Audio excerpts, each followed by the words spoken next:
All right, welcome back. You're watching AM Live on NTV as we take a look at the state of the nation. This morning, Hezbollah Willa, media and political communications expert, Arnold Maliba, public policy analyst, Gabriel Mudhuma, governance and political analyst, as well as Nurdin Kagai, advocate of the High Court, as well as a political analyst. I was getting to you, Hezbollah, before we went on a break. You were going to make your final remarks on this particular issue. State goes after rogue religious leaders, and of course that's the task force that was sworn in yesterday, as well as a commission of inquiry. There's that particular issue of, do we really need to regulate the churches? They have their own self-regulation framework. But, for a majority of Kenyans, they believe it is important due to, in light of exactly what has happened in Shakahola. What do you think? Well, I think the first thing we may need to ask ourselves is, for those of us who are Christians, are we going to places of worship where the pastors and the leadership of the church have some sort of an oversight body? This is something that Reverend Tony Kiama emphasized, that if you are going to a church and you believe that this is a place where you're going to get spiritual nourishment, who oversights the person who leads that church? That's a very critical question for us Christians who go to some of these churches.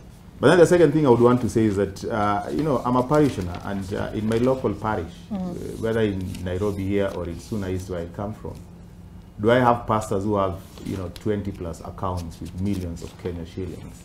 And do they have to have that kind of money for them to pastor a flock? And those are very critical questions that Christians may want to ask themselves. But coming back to the question of regulating the church, I agree with Arnold. I think there's enough regulation of the church. And I don't think this is a question of the church or a question of rogue religious leaders. These are just rogue Kenyans.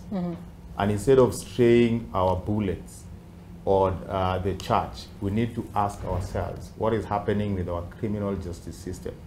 Because lives were lost, people have died, we've seen mass graves. And we should not just hide behind rogue religious leaders. We should investigate this and start by asking, when we were losing Kenyans, when Kenyans were dying, where was our security agencies? Where was intelligence? And before we run and say we need to regulate the church, we may want to start by asking ourselves, if people are dying anywhere else, who would we be blaming? We would actually be straying our guns on the security agencies. And I think that is where we need to focus. That we can't live in a country where people die, are buried in mass graves, and we get to realize that several months after that has happened. And it is not like this thing just happened. We've had red flags. Honorable Aisha Juma talked about this. The very same people who've been mentioned. I think Mama Ida Odinga also talked about this. So it's not a question of a problem with the church. It's a question of how do we get into the intelligence system, the criminal justice system, and ensure that it works for Kenyans. All right, so you do agree it's a holistic issue and needs to be looked at as a whole. All right, so I'm going to wind up on the Daily Nation, just to mention a couple of other stories, which is part of what we will be focusing on today as well. Woman shocked to see son linked to Mackenzie. It's a story you can find on page 6 of the Daily Nation. Also, state rules out extension of managed equipment services scheme.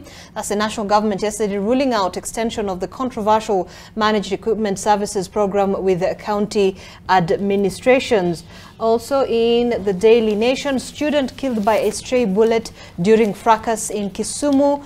This happened as thousands of students turned to their various schools for term 2 yesterday. The family of this young lady, 19-year-old Jacinta Chieng, was thrown into mourning after she was killed by a stray bullet on Tuesday morning while on a motorcycle as she went shopping for school supplies. She is actually among the 4 people she died, but there were others who sustained gunshot wounds when police opened fire on a hostile crowd in Kisumu's Juakali area. We'll continue following up on this story because our very own Oko Kusa is also on that particular matter.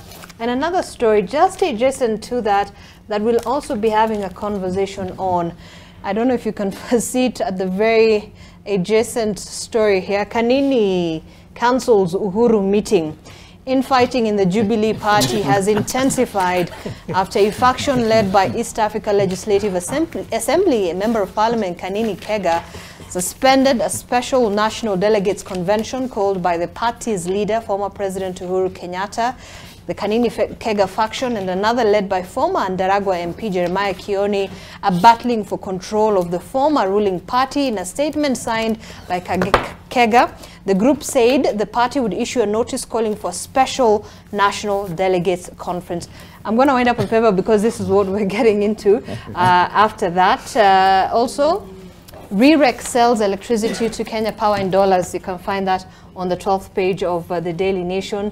Taifa Leo, Masaibu Shuleni, you can see a number of students scrambling to get into buses. Shule zilifunguliwa jana kwa muhula wa pili kukiwa na masaibu tele, ikiwemo kuongezwa kwa karo. Wazazi waliokuwa wamepokea taarifa za karo muhula wa kwanza walipigwa na butwaa walipotakiwa kulipa pesa za ziada.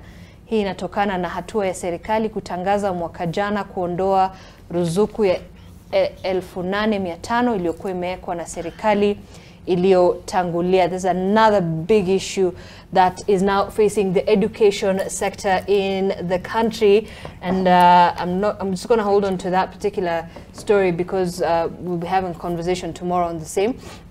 And also on the Business Daily, beer, cigarettes spared tax hikes for first time in 5 years. That's alcohol and cigarettes which have been spared from tax increases for the first time in 5 years. After the finance bill left out the two products from excise duty adjustments, handing manufacturers and consumers what they say is a major relief.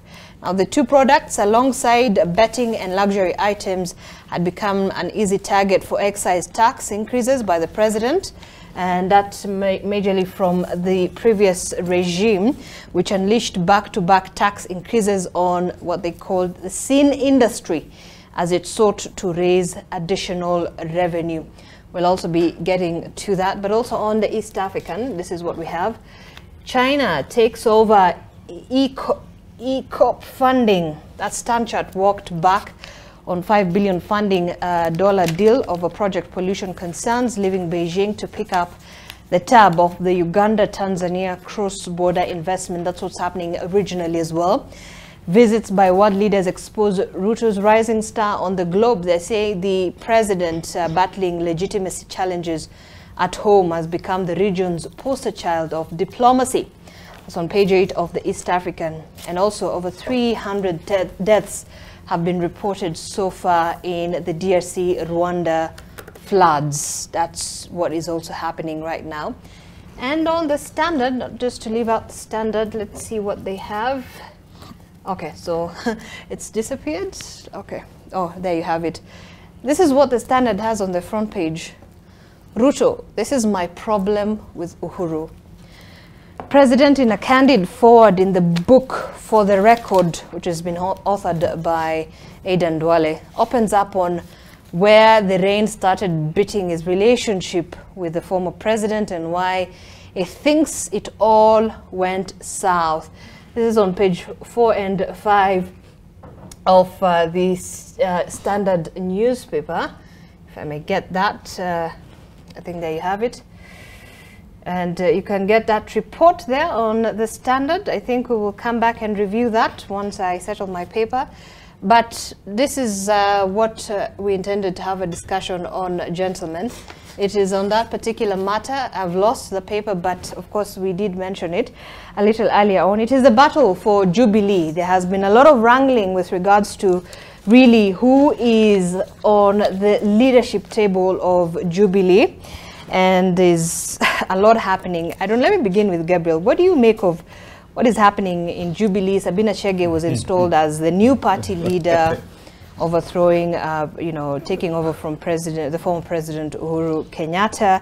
But of course, you still have the Jeremiah Kioni team insisting that they are the legitimate officials of Jubilee.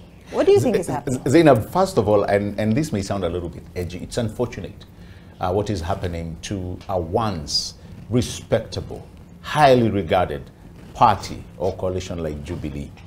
We all thought at one point that Jubilee was going to be the party of the future. Now, Where I see them going, I can equate it to what we saw back in the 90s with Ford, where you had a splitter with Ford Kenya, and others went to Ford Asili. I think I see such an occurrence happening in Jubilee. But given their woes, I think, and I see the only person here who I know is going to take a hit more than the likes of Kadinikega and Akina Kioni is the former President Uhuru Kenyatta. And it's so unfortunate. How so? First of all, I think not only myself, but most people that have been able to engage with, they don't see the reason as to why the former president should be entangling himself with issues of a party. I think he has served his term as president, which I think that is one of the highest, the tallest order Kenyans can give to you. Now, all of a sudden, the same president who is a respected member of society, having been a former president with such great trappings of power, is in the streets with a ghetto president called Gaucho shouting haki yetu. It doesn't make sense. He should actually not degrade himself to such levels. What I believe he should have done, he should have washed his hands and exited Jubilee and left it where it was. He has served as a party leader of Jubilee. It did not go well his way. You're talking about a party that had a near majority in parliament, and the Senate, they led nearly in numbers in nearly all the leadership positions. Whether you look at them from the county assemblies to the governor's chair of government, they had everything going for them. So today, the same party, Jubilee, has nearly only 28 members in the National Assembly. Isn't this just a political takeover of a party that... If you're talking about a party that had succeeded, a party that made government, that can be understood. People can understand. But here you're trying to fight with members who are so junior to you at one point. And the process that you're initiating for a takeover, people are asking, for what, then what? Where is this party? Where is this party headed? Where is Jubilee headed? And I think that is what you saw back when he was the head of state. No NEC meeting was called. There was no meeting that addressed the issues that were being raised by members of Jubilee. Only now you want to come back and be the leader of Jubilee, and many, actually... But he is the party leader. He has been the party leader, right? He has been, but again, you go to the retirement benefits of a president. What do they stipulate? Would you actually still fight for Jubilee at the expense of you retiring peacefully, getting your benefits as president, and just calling it a day? There are so many things the president, he already has his plate full with the kind of work he's doing across our region. That, to me, should be a place where I impact or I put more emphasis. Not to run, really, to be fighting with junior members of a party that you were a leader at one point. Okay, let's hear from Nudin, then we're going to get Hesbond and Arnold on this. Zainab, you know, the interesting thing about Jubilee is that what people are not talking about is, one, the political parties fund that Jubilee gets. Number two, there is a lot of power play in that there's payback. For those who feel that they were chased out of that party, they would want either to take that party back, swallow it, or dismantle it. And number three, remember that party, as he rightfully said, was a behemoth. It was a big party with a lot of members. So someone might want to take it and rebrand it as well. So it's more or less, there's a lot of power play. There's a lot of flexing of muscles. But now, I have seen, and there's someone who has gone to court, courtesy of the actions of the former president who appeared the other day at the headquarters. Some might see, or rather, like he rightfully said, as for him, he doesn't understand what he'd be doing with Gaucho. But you fail to understand that in as much as we quote the Retirement Benefits Act, there's something people forget, that is Article 38 of the Constitution. That is what we call political rights. And retirement does not mean you cannot participate in any political right that you have. One, a political right is like voting. So he retired. He doesn't vote. So he retired. He cannot be a party member. So he retired. He cannot participate in party activities.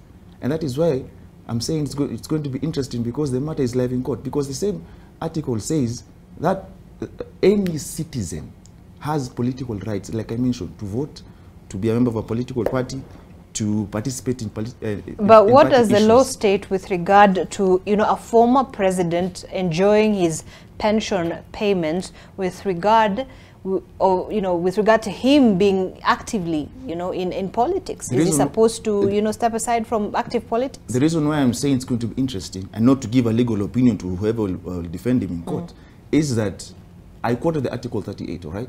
Now, when you look at the Retirement Benefits Act, it says it should not be a leader of a party 6 months after handing over power. So that means if you look at the Retirement Benefits Act, he shouldn't be the party leader. All right. That's why I'm saying I'm not giving a legal opinion to his counsel, whoever it's going to be. Because at the end of the day, we wait for the court to determine whether he can still act as the party leader. Because for him, he feels clearly from his actions, he feels that he has the right to still remain a party leader. Because for some of them who support him, they insinuate the fact that Raila Odinga is former prime minister, enjoying retirement perks, and still party leader of ODM. Kalonzo Musyoka is a former vice president and still enjoying the perks, and is still a party leader of Wiper. And that's why I'm saying it's going to be an interesting day in court to see what each party puts before the court, and the court makes a decision. Yes. Interesting. Arnold, so a lot is happening. Jubilee Party. It appears it's the... Is this flower, is this space that, you know, that's creating quite a division across the political divide? Well, I actually was hoping that initially you would given direction that Hezbollah. Yes, then I get to Hezbollah. Well, let me hear from you first. You came around here. So anyway, that aside, the fight in Jubilee is much more than just the fight for the leadership. Let's home this clearly, that number one, in the spirit of sportsmanship, President Uhuru Kenyatta, as the leader, the team leader of Jubilee, when they lost last year, to the point where even his MP and I think his MCA went to the other team. In other countries, the truth is that he would actually have stepped down, because he let down his team. But of course, like he said, he has got his Article 38 rights. But now, let's come home.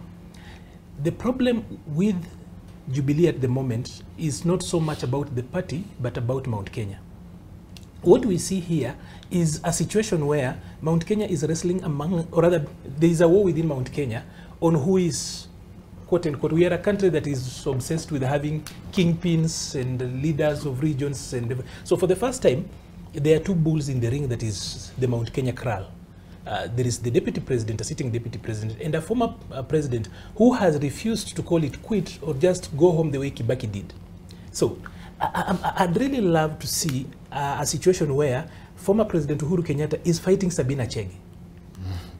As in, you understand it clearly when it is Kanini Kega fighting with Jeremiah Kioni. They almost look like their peers, no problem.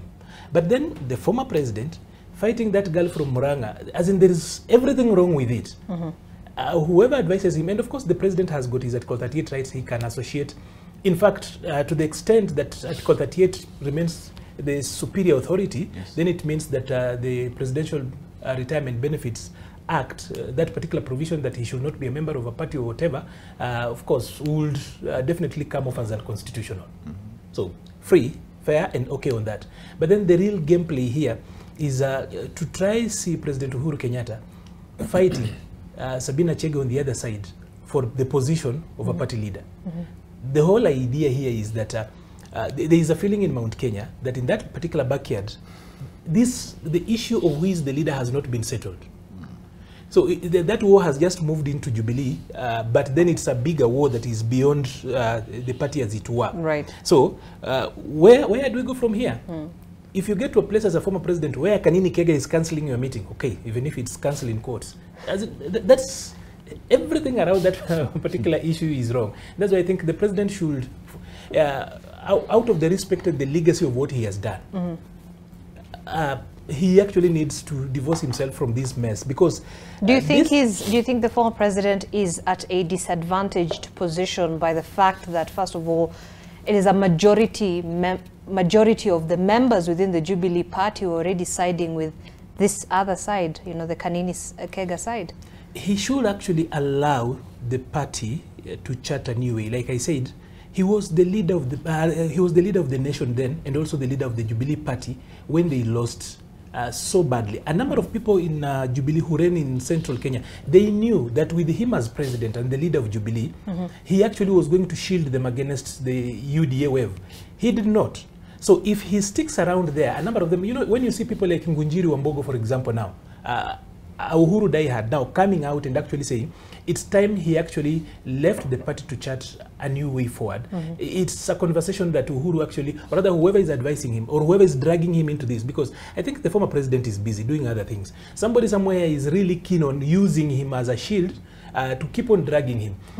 You know, I think it's Tony Blair who said, I don't know whether it's Tony Blair or John Major who said that it's important to leave so early. In political spaces, it's important to leave so early until people ask, why are you leaving?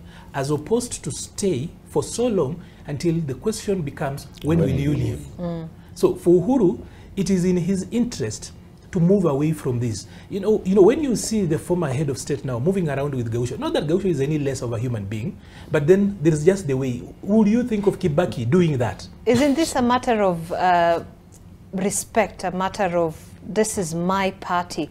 Wouldn't it hurt, you know, his position as a political leader who pioneered this political party that will now be overtaken? You see, he is removed. Ordinarily, Uhuru is one politician I thought that for a long time he was underrated. And he actually proved us right that he actually had been underrated. The way he played around, how he ended up as president. Look at the book by Duale, for example. See the moves that Uhuru made. So Uhuru is one politician that for a long time would come off as underrated. And he proved us to that particular end. But I feel the way he's handling the Jubilee fight, he's coming off too ordinary. He's swallowing all baits. And he can actually play. He's a chess master we've seen in the field. He can actually do much better than show up to support.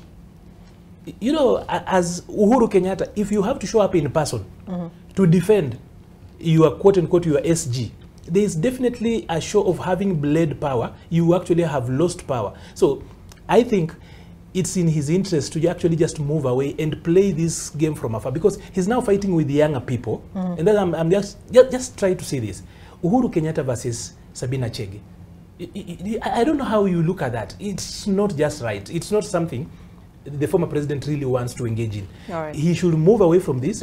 Remember Kibaki, and as much as a few people, characters within Kibaki's party then, really tried to have him staying for a very long time as a party leader, he kept off completely.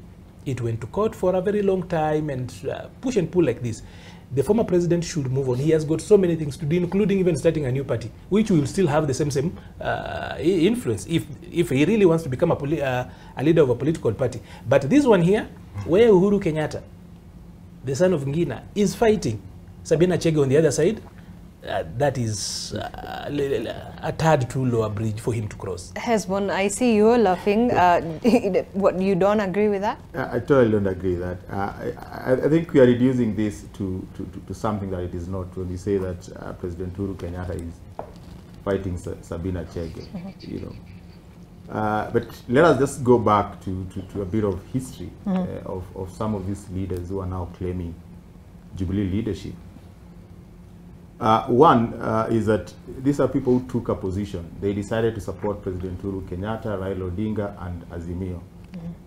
And they did that believing that, you know, that was the best direction for this country.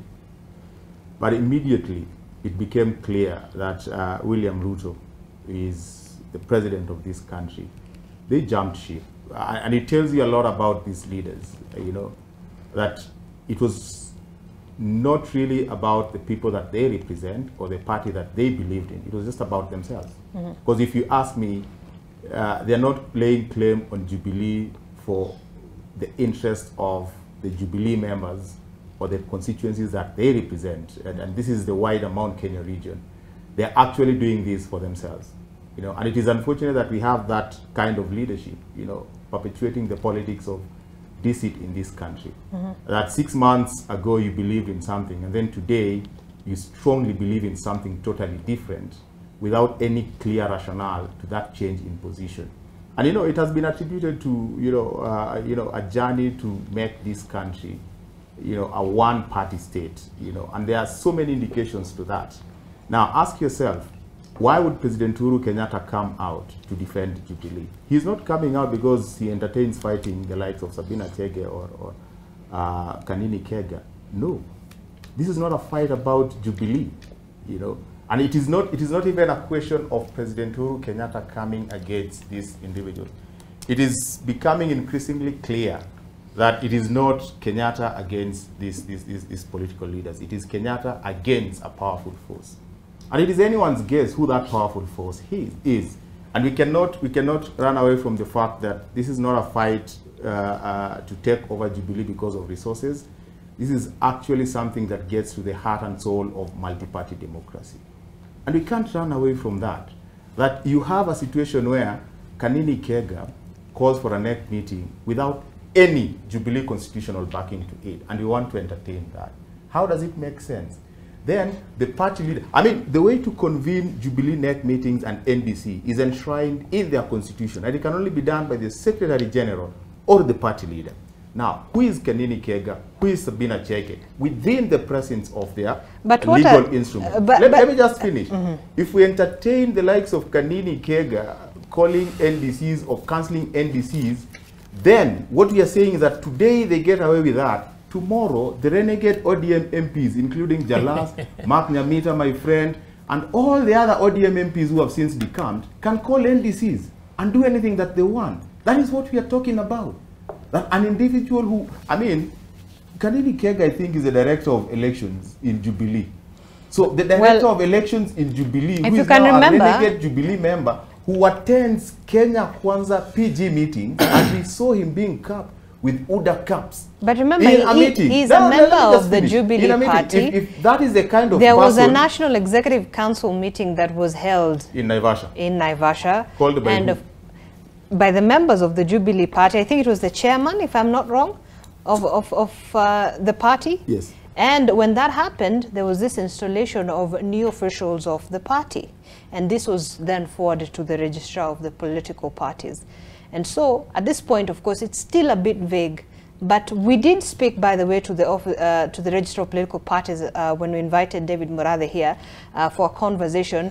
What the registrar of the political parties said was that she did not ratify the change in the names. However, the officials remain, the status quo remains the same. But according to that, but she did not cancel or change that particular document that came from that National Executive Council meeting. At this point, however, by the mere fact that she did not, however, make a statement on saying that it is still, the status quo remains. So you still have Kanini Kega as, you know. There's a case at the tribunal. No, it is my time. Let me just finish. Okay, just finish then. If she didn't make a ruling and say that the status quo remains, what status quo? The status quo that remains is that the officials who are registered with the Office of the Registrar of Political Parties remain the bona fide officials. Meaning, any other official who purports to be a Jubilee official was not ratified by the Office of the Registrar of Political Parties. And therefore, they cannot call a NEC meeting. Whether you are the chairman or just a NEC member, the NEC NDC in Jubilee can only be called by two people. That is the Secretary General or the party leader. And it is in their legislation. It is in their laws, the party constitution. But let us not run away from the fact that, you know, countries are talking about how to expand their multi-party democracies. But I want you to remember, I want you to remember why it's a bit vague is because also at that point, the registrar of the political parties, she approved, sort of, to say. And you see, let me tell you the reason why it's a bit vague. It's a bit vague because of the powers that are involved in this. And the fact that there are certain officers that don't want to commit themselves. And therefore, they don't want to do the right thing. They're abdicating their roles, essentially. They're making the level playing field to be as absurd and as obscured as possible so that they muddle the water and bring President Uhuru Kenyatta into this. this is, let us just remember that this is not a fight between President Uhuru Kenyatta and these political leaders who stand for absolutely nothing, if you ask me. I mean, you can't be an elected leader in Jubilee, a nominated member of parliament in Jubilee, and you're attending Kenya Kwanza parliamentary group meetings. Okay. But let me just say this, you know, this from my own political interpretation, this is not even a question of dealing with one political party. One, it's a question of dealing with so many political parties. It will be Jubilee. If they succeed with Jubilee, they'll go for another political party. One of these fine days, you'll find some of those renegade MPs in other political parties calling for such meetings. And then number two, this is just a ploy to ensure that there is no channel for political determination for Mount Kenya region. I can tell you, building a political party, even a political party that has 28 elected members of parliament, is not something that is very easy. And if leaders in Mount Kenya are sharp enough, they need to realize that a dead Jubilee simply means that they are in UDA, and UDA can do anything UDA would want to do with them. And that simply means that going forward, they will not have a vehicle to champion their cause. And we've already had conversations of them talking about one man, one vote, one shilling. And they're making statements that without a political party would end up nowhere. Within UDA, anyone who would be having a dissenting voice would be dealt with, just within UDA. And another person who is willing to subscribe to the UDA ideas and probably get the gravy train going would replace them. Okay. The tragedy of that is that come 2027, they will have nowhere to fall. And you see, the deputy president needs to realize that he's not a William Ruto. He doesn't have the gravitas to build a political party like William Ruto did. And that that's passing on a judgment on, you know, the political influence of the deputy president, based on the political terrain. I think that's why I was called here. That it is impossible to form a political party to get to the point where Jubilee is. And the moment they finish with Jubilee, they will find themselves without a vehicle that will determine the course of the people of Mount Kenya region. Look, Arnold, I know you want to say something, and of course Nurdin as well. Please allow me to take a very short break, because when we come back, we're getting your responses on those particular issues that Hezbollah Willa has raised. I see that you've touched some nerve, Hezbollah. All right, let's take a quick break. We're going to be back. You're watching M Live.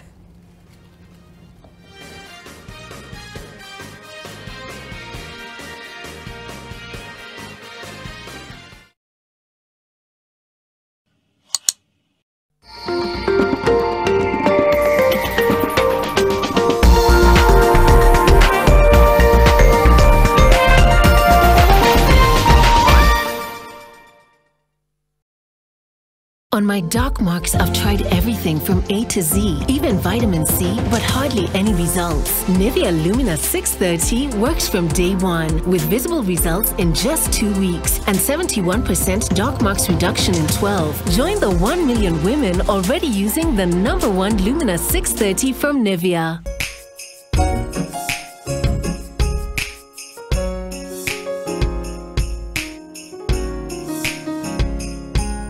With Molfix pants, changing diapers is now very easy. I tear and take off the used Molfix pants and pull the new one up in a moment.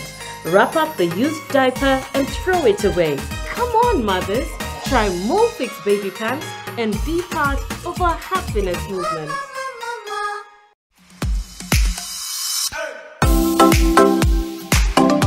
Get ready to tantalize your taste buds and embark on a culinary journey with Pishi Bomba, the ultimate cooking show that brings the flavors of the world right into your living room.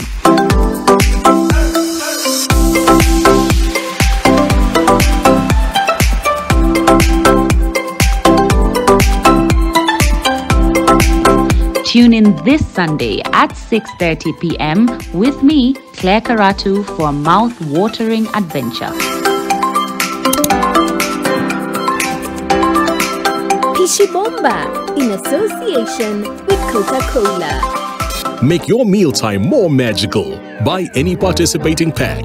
Check under the cap to get your code and stand a chance to win free food shopping for a year, plus millions in instant cash, airtime and shopping vouchers.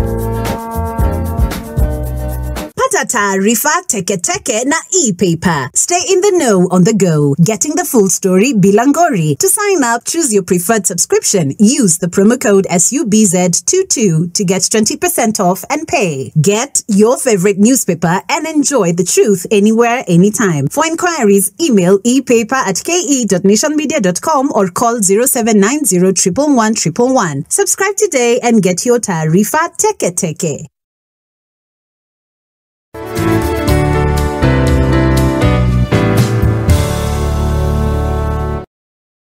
Own your dream home for as low as 1.98 million Kenya shillings in Vipingo Kilifi. SMS Vipingo to 22365 or call us today on 0740 400 215. Terms and conditions apply.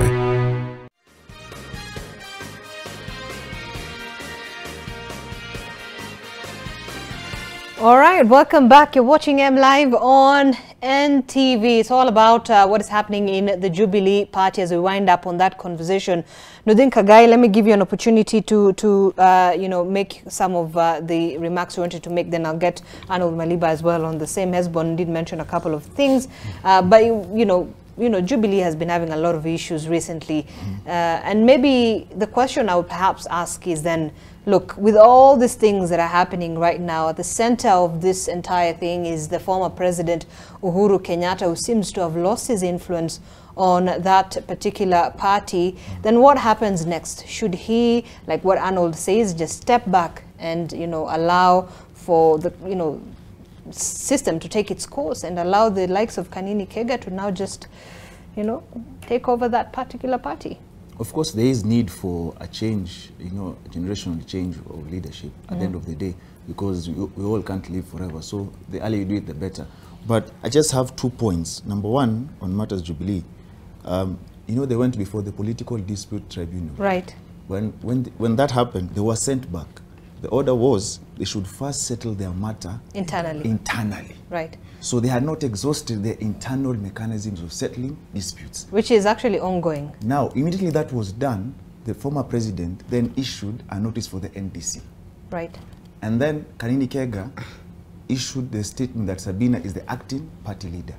And then from there, there's been the registration of Kanini and Sabina. Then from there, there's now been that cancelling of the NDC. That's why I say there's the issue of that power play. There is external influence from, like Arnold says, this is more or less like a Mount Kenya affair. Because if you listen to what the women rep from Murang'a said the other day, she said, she told Kanini and Sabina, stop fighting Uhuru. At the end of the day, he's our own.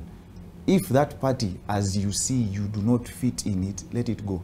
Because at the end of the day, it's more or less like he rightfully said, you see, there's more or less like a vacuum. And there are those who have said it is time for the former president to hand over to the current deputy president. Or rather say that it is your turn. But at the end of the day, it doesn't happen that way in politics, because you have to create your own path. So we are yet to see the intrigues of what happens. If that NDC will happen, as scheduled, I think it was 22nd of this month. 22nd of May? Yeah, at the Bomas of Kenya. Yes, because now those who are called the renegade Jubilee officials cannot even access the headquarters. They convened their meeting somewhere else. So we are yet to see what happens between now and then, because the order from the tribunal was to settle the disputes internally. And we don't know if that is happening at the end of the day, because what is internally? Because now we have two factions, more or less like two parties. Right. So they'll either find themselves back in the tribunal, or we'll see if this evolves into something else. Because as we rightfully say, it's not the first time we've seen a party being taken over forcefully, because it has happened before. We have those who have been chased in parties, we have those who left parties and formed an asili or a new party to where they were. So it will be interesting between now and the 22nd to see how everything settles. Yeah. Arnold. Zainab, there are three things in this country you cannot take away: the freedom of the media, multi-party democracy, and devolution. If you ever touched those three things, then you will have a revolution. So it's not possible for anyone to actually talk about stifling the voice of multipartism, or rather bringing down multipartism. In any case, if history is anything, then Azimio, the Azimio group will be the last people complaining about stifling or hurting the spirit of multipartism. We remember last year when Azimio, the Azimio group single-handedly pushed through changes of the laws that were actually forced on political parties for purposes of ensuring that other parties did not have. We even came up with a very funny terminology, that a coalition political party.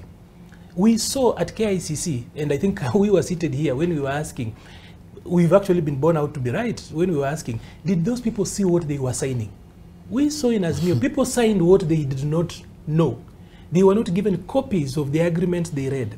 That is how Kina Mutua left. That is how David Ocheng and the others left. So if there's a team that shouldn't be talking about hurting the spirit of multipartism, then it should be the Azimio team. We saw that last year. Change of the Political Parties Act, forcing it and draining down on... so when you see them talking about it, you simply...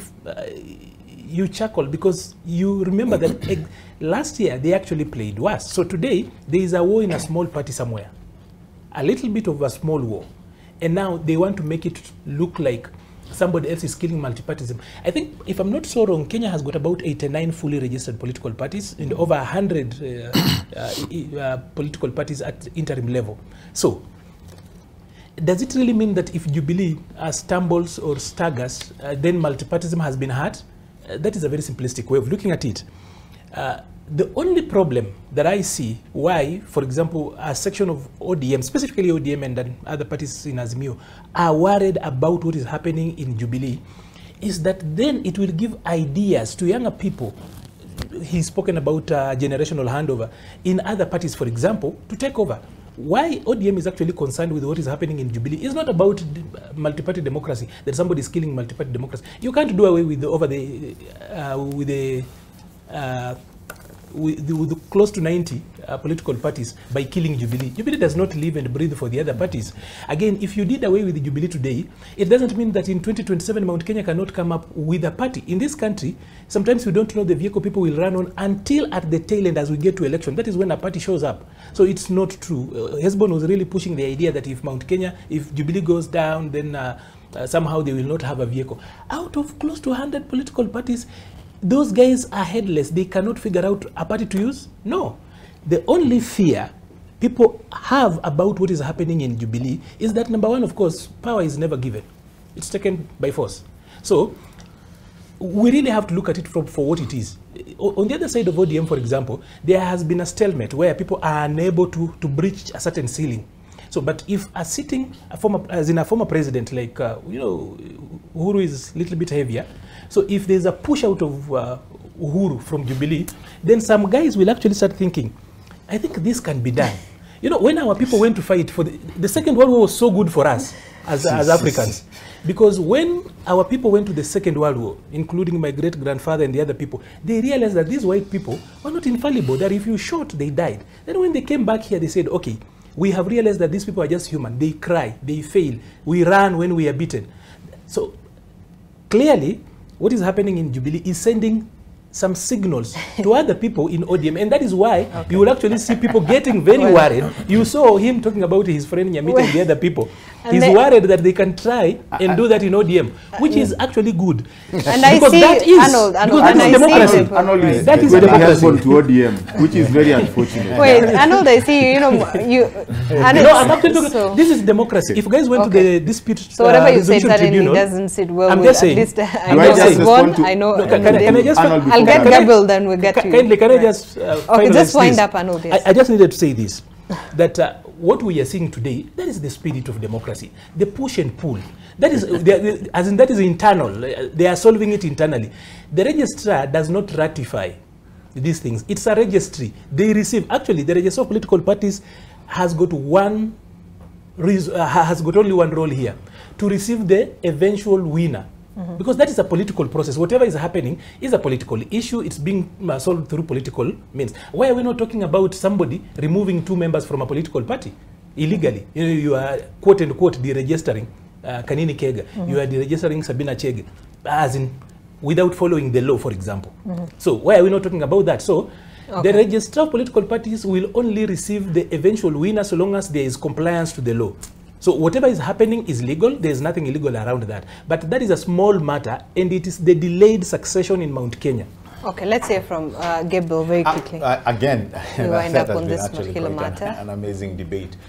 Two things. First of all, I don't believe, Zainab, we will ever come, and I say this with the confidence that it deserves, I don't see us ever going back to a single party state. Not with how progressive our constitution is, not with the way people have come to understand their rights, not with the way our community and formations have become. Despite the fact that just recently we had talks of other smaller parties folding up in order to join and I'll tell you why. Bigger A party ruling should never party? be a party should be an instrument, if you will, for advancement, whether you're looking at political or development. Is that the wrong way to look at political party? That's what a party should be. The party should never be a tool or an instrument for control. That is the wrong thing to even imagine of a party. That is why Hezbollah actually what he's not trying to, what he's not saying is he wants to tell us that the fight for Jubilee is between the former President Uhuru Kenyatta and the current President William Ruto. He's coming short of saying that. But the current president already moved. In fact, he was pushed out of Jubilee. He was given a very heavy kick out of Pangani. You remember there was a time he went there and actually security were called on him. He went and formed UDA and he moved with nearly everybody who was in Jubilee at that time. There's a reason as to why that happened. And you know why? Members of Jubilee were not happy with the way the party was being run. Now, when we formulate an idea of Jubilee and Mount Kenya, or having a party or having a vehicle, that is what I want us to run away from, because that's a tool for control. That is what I want us to run away from. I would rather we go back to what Jubilee was. If we're talking about having two big parties, and this is what I believe a country like Kenya should be having, not these small parties where everybody wakes up and decides of setting up a party. That's what we're talking about. We're talking about you having a choice of entering into a coalition which you believe has a system, has a way to advance and development. That's why I'm saying a party should be an instrument for advancing and developing agendas and national development. That's what a party should be. Okay. And so when you look at greatest democracies like in the United States, well, you hear about two parties, even though there are many. We hear just about two really big parties, the Republicans and the Democrats. And the reason why you have that is because they are very well ingrained within their manifestos and what they believe in. That is what we need. You cannot be saying that, we need this party to put their house in order because Mount Kenya will not have, or Central, or the Kikuyu Nation will not have a party to run. That is not where our democracy should be taking us. We need a party like what Jubilee was, where it was going.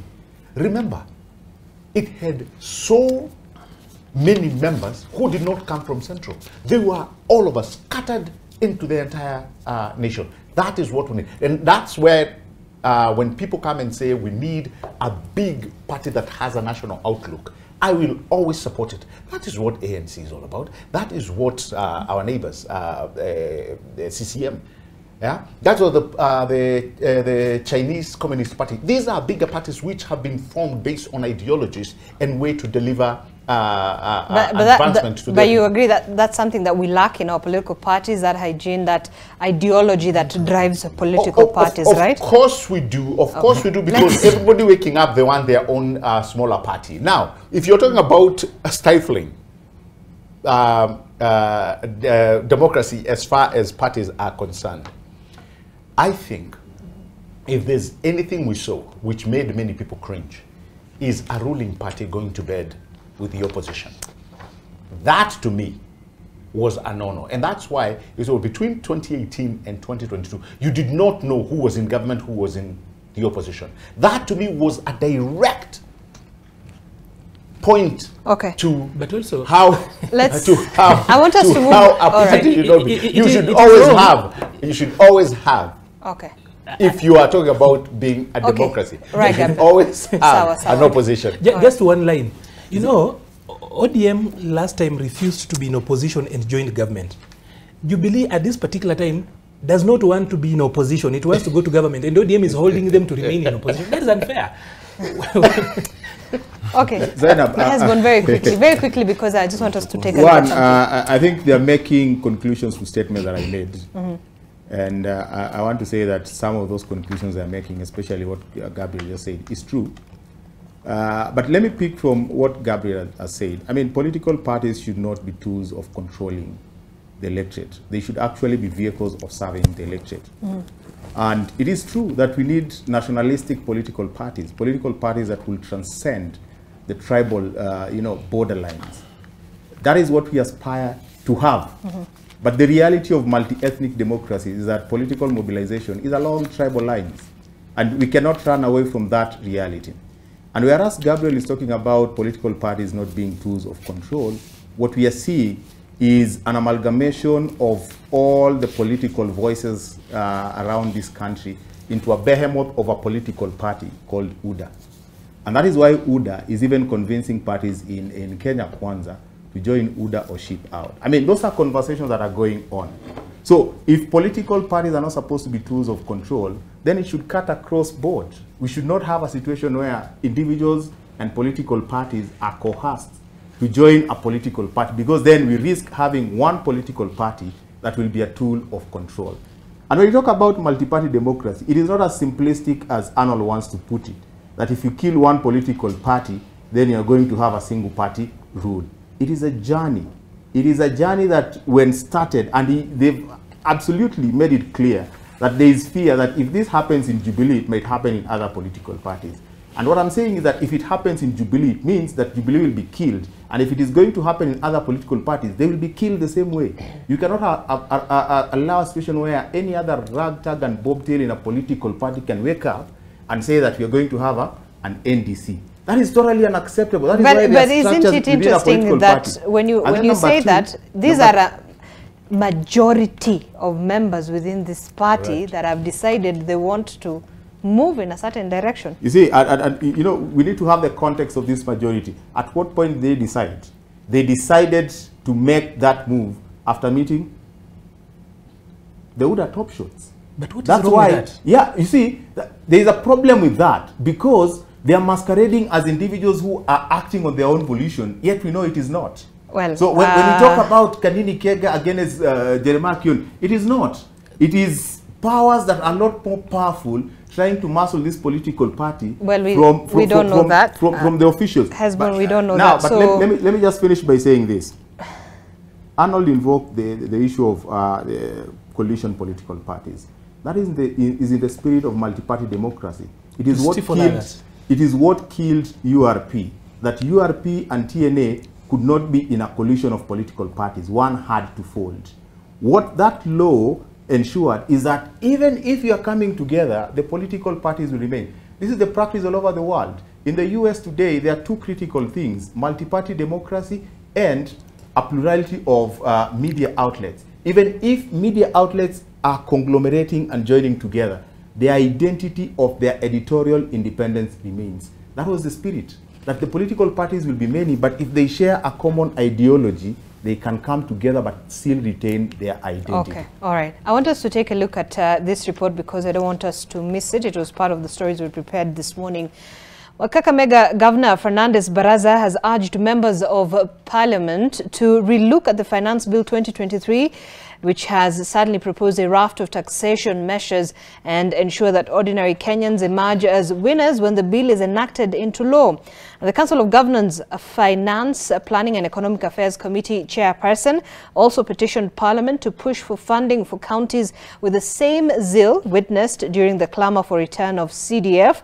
The governor spoke as he hosted members of Parliament drawn from the Parliamentary Committee on Decentralized Funds, who paid him a courtesy call at his office in Kakamega. Let's have a look, then we'll get back to the conversation. We take exception with the finance bill, which is being pushed to Parliament, and I know there are so many negativities with that finance bill. The objective of Kenya Kwanza government was to spur economic growth. The objective of Kenya Kwanza government, from what the president has been talking about, is to improve the lives of Kenyans and the cost of living to come down. But looking at the proposals in the Finance Act, where taxes payee is going to be increased from 30 to 35%. We are going to have 3% deduction on housing. There is an increase in the fuel levy from a paltry 4% to 16%. What that tells you, it is going to be impossible for us to even imagine that the cost of living will come down. And that is why our position as the council, we are now calling upon the National Assembly to stand up and be guided by the principle of consciousness, so that they don't push this agenda on partisan basis. All right, and that has been a subject of discussion in the country, the finance bill. And of course, there's a lot of concern with regard to the government's proposals on raising revenue in the country. I'm just going to, some of the proposals here, 35% pay as you earn on income above 500,000 shillings, 15% withholding tax on digital content, VAT has been exempted on flour, sugarcane, transport. There's a 5% duty on wigs and other beauty products. I've seen a lot of noise on that particular issue. There's a 3% salary deduction for housing fund. This is apparently one of the main debate points of these proposals. Turnover tax increase to 3%. There's also 15% duty on betting and alcohol ads, as well as a 20% deposit of amount in tax dispute. Nordin, when we're looking at all these proposals, you know, the bill I think has already been tabled in Parliament, and outlining these revenue-raising measures that the government intends to undertake to finance the 2023-2024 budget. Well, economists say that this, at least a number of economists that I've heard, say that this isn't the right move by the government. What do you make of it? The government wants to tax itself to prosperity, which we wait to see how that happens. You see, we have always said that we don't have a parliament. And in the next few days, we will realize after their recess, because I think they went for recess, after their recess, we'll realize whether we have a parliament or not. Now, when you look at the CS for Treasury, he's meant to finalize his budget statement for June, and is opened up to the Kenyans to actually contribute. And they have until, I think, next week, that is 12th of May, to send in their recommendations. Yes. The sad reality is that the issue is not about paying taxes or not paying, because we have to pay taxes. That's not even the conversation. The conversation is, where does this money go to? Is there a value for money? Because if you tax people and the money is misappropriated or is meant to fit a certain lifestyle, some certain largesse that is in government, and we have seen this, and even the head of economic recovery in this government, that is David D, has talked about how he has realized how government is extravagant. If the extravagance continues, there's no point of trying to seek all these funds, because the loopholes will be there and money will be lost. At the end of the day, if you look at some of the taxes, for example, like one that I have an issue with is the housing one. Because what happens to those people who have houses and you're being forced to pay that tax? Who is there public participation as to that? There is none. You talk, when this government was campaigning on the backdrop of the hustlers and everything, they talked also about the police and also about the civil servants. I remember the Deputy President once said that the civil servants are the most demoralized in the history of this country. Now, is anyone looking at their issues? Because if none, then we are going to see ourselves back to where they were talking about demoralization. Further, if you look at, for example, the issue of low-cost housing, not everyone qualifies for low-cost housing. So at the end of the day, it's more or less, you see this, the taxes that are there, everyone is targeted, the pay slip rather is being targeted. Okay. Everything is going to go up. So what do you make of this proposal? Let me just finish. Everything is going to go up, but the salary remains there. So what happens? For example, there are companies that will be unable to meet the certain standards of certain individuals. That would mean some people have to get fired one way or another. So where does that take us back to at the end of the day? I believe we do need to collect money for the government to run, but at the end of the day, there has to be that sense of, what's the word I'm looking for? That sense of care. You know, in law it's a duty of care. You know, you have to take care of that person that you're trying to collect from. If you take every single thing from them, then what are they left with at the end of the day? So I believe it's the finance bill is a little bit punitive. And I really hope and pray that the tyranny of numbers that we had in Jubilee doesn't pass in this finance bill, so that we can actually relook some of the taxes that they actually want. Some of the measures, like for example, if you increase the VAT in fuel, what happens to the cost of production? What happens to those basic commodities that you're talking about? We are being told about unga going to 150. So what happens to that unga that was about 150 that we were told about? Does it go back up? So you have to look at some of these issues that people are complaining about. And I really hope and pray, because I intend to put in my recommendation before the 12th of May, and I really hope and pray that the ones I'm sitting next to here, and I'll be one of them as an active citizen, you can actually put up a recommendation. Whether they actually live up to following up what Kenyans would want or not is another story for another day, because we also can't just be complaining 24/7. But we also have a duty where we have members of parliament who we hope and pray will actually listen, and actually, because at the end of the day, in as much as you supported a government, it doesn't mean that everything it does, even when it is wrong, you clap for it. We cannot always go back to cover the government by saying we need money because the former administration borrowed heavily. This same government is borrowing at the end of the day. If you look at your daily, I think I was reading somewhere, there's money they're meant to receive at the end of the day as well. So you have to look at one. Taxes, like I said, are meant to be paid. But we have to seal the loopholes, that is number one. And then the extravagance in government has to be limited. All right. Be it the foreign trips, that we hear some delegations that go there are huge. Be it the logistics in offices, so that we can actually be able to fund our budget moving forward. All right. Arnold, some economists say that, you know, scaling the taxes in the country right now with regards to those proposals will just increase the already burdening cost of living to Mwananchi.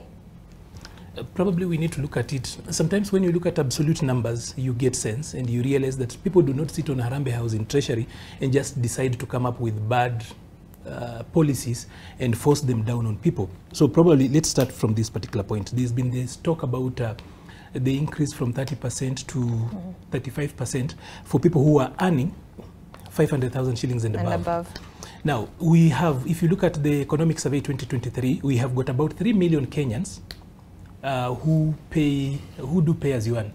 So the people who are doing pay, just 3 million, and these are the people who shoulder the biggest burden. Out of those, that's just 2% of that particular group earn over 500,000 shillings, including members of parliament.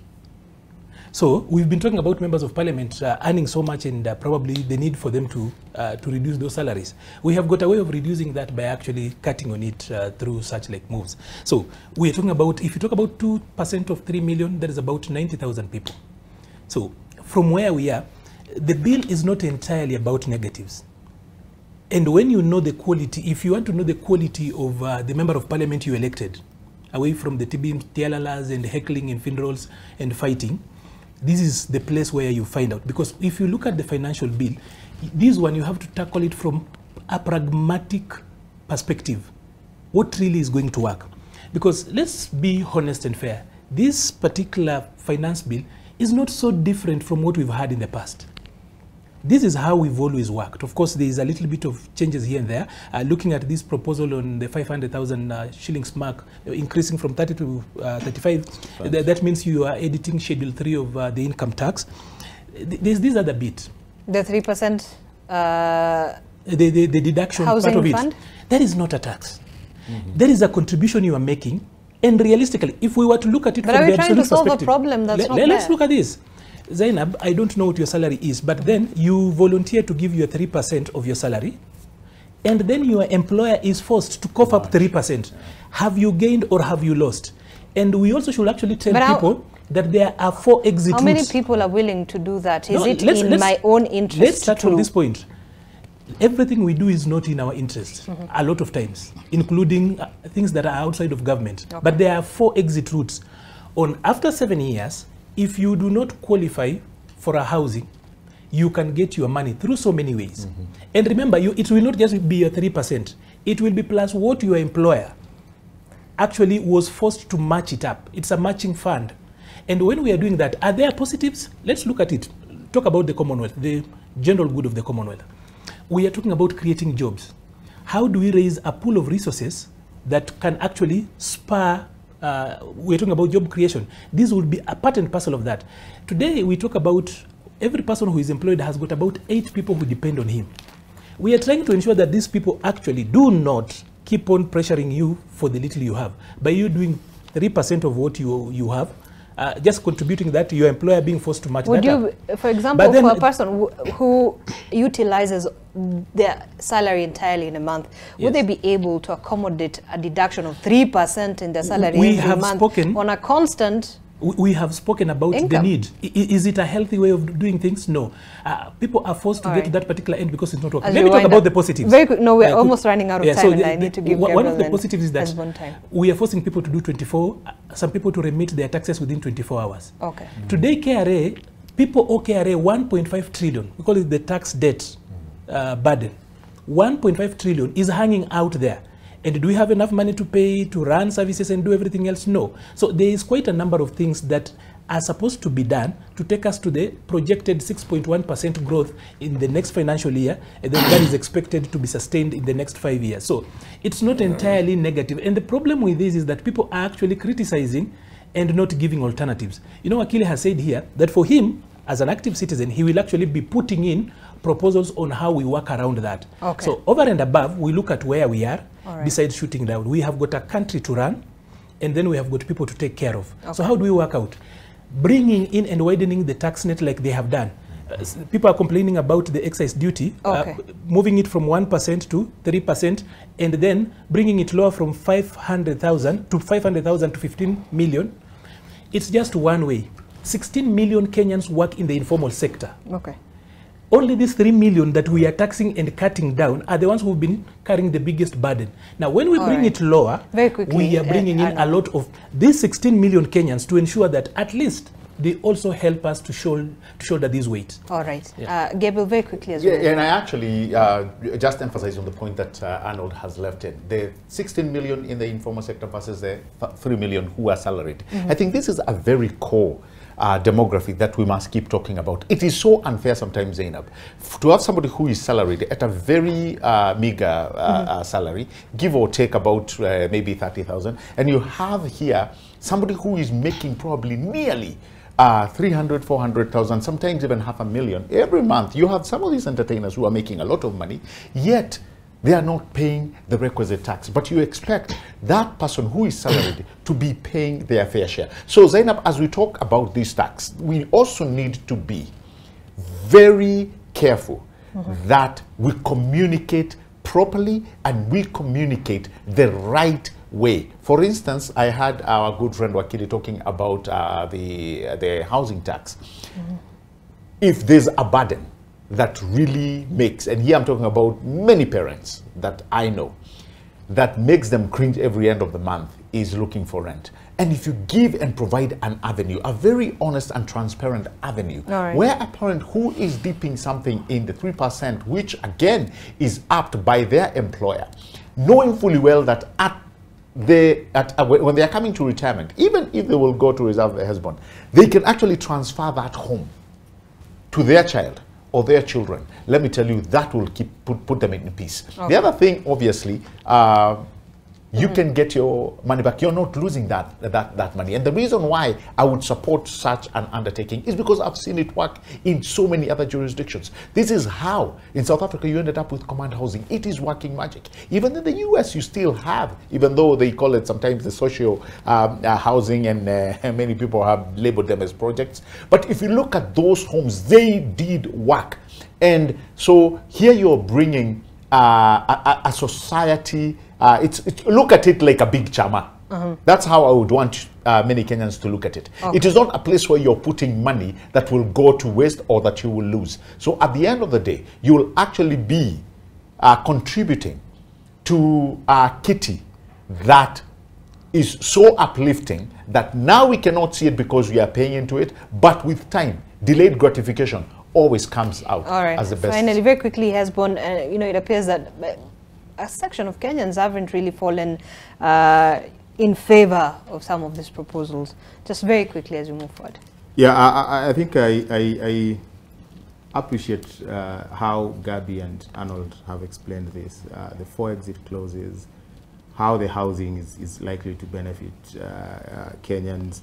And I think the critical question Kenyans are asking themselves is housing the immediate need that they're grappling with. There are Kenyans going hungry outside there. There are Kenyans who are looking at, the taxes that are proposed, and they're thinking, do I need that 3% to sort my immediate needs, or do I need that 3% to go through to an opaque system, of construction of houses that they are not really clear about when they'll get the gratifications. But then number 2, I think Kenyans need to appreciate a finance bill as what it is. It is a taxation bill. When it becomes law, that is what it means, that the government, KRA now will be in full force, collecting those taxes from us. But critical to note is the fact that even as the government is looking for money to meet its side of the bargain, pay loans, current expenditure and development and all that, they are right to look for money because they can only get money through loans and taxes. Okay. But you see, when you tax people, you're also foregoing something that is very critical. You're denying people the opportunity to create wealth. And I think that is where the burden is. That yes, you're bringing people into the tax bracket, but at the expense of an environment that would allow them to create wealth and voluntarily find themselves into the tax bracket. And this coming against the backdrop of how UDA campaigned. We remember in the presidential debate, the president himself had a very elaborate explanation about the fuel levies and taxes. And he talked about reviewing them.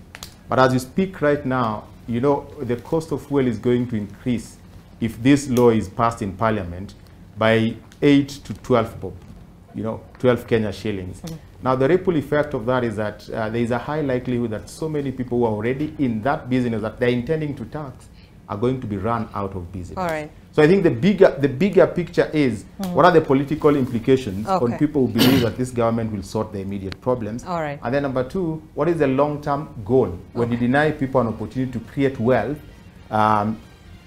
with the goal of collecting more taxes? But I think this is a debate that we will certainly have to get much deeper into and try to look at the merits and some of the issues. And I think there's still a lot that needs to be unraveled from the Finance Bill 2023. I think that's what we will be trying to do over the next couple of days as well. But thank you, gentlemen. Hesbon Owila, media and political communications expert, Gabriel Muthoma, governance political analyst Arnold Maliba, public policy analyst, and Nudin Kagai, advocate of the High Court, as well as political analyst. Thank you so much, gentlemen, for coming in this morning. A pulse check on the nation, indeed quite heavy, and a lot that is happening. But during the day, we'll be keeping you updated on some of these stories and happenings and developments from across those different parts of the country. So you want to stay tuned to NTV.